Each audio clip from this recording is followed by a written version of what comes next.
দেখো বন্ধুরা, তোমাদের দাদা আমি ডাঁটা শাক আনতে বলেছি, তা কত নিয়ে এসছে দেখো।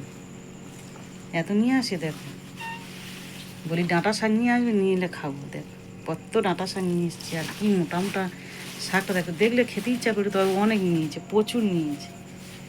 ওই আবার দেখ এত ডাঁটা শাক নিয়ে এসে। লাল শাক তো দেখা যাচ্ছে, বন্ধুরা কি দেখতে পাচ্ছে না নাকি? সাদা ডাঁটা শাক আবার লাল ডাঁটা শাক।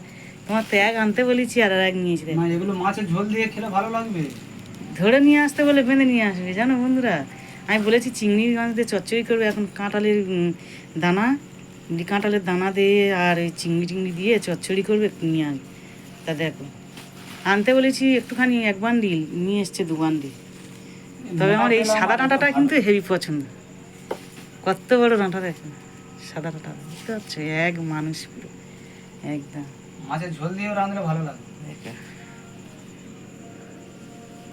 একদম মোটা মোটা, তবে ডাঁটাটা কচি আছে।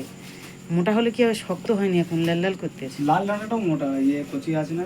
হ্যাঁ, তবু লালটা একটু এগিয়ে গেছে, কিন্তু এই সাদা ডাঁটা শাকটা না, এই যে সবুজ মতন, এটা এটা খুব সুন্দর, কাঁটাগুলো দেখো একদম লাগ লাগ পিচ করতেছে। করেছে।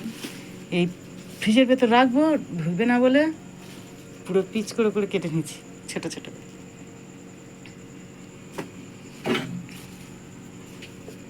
তো চলো,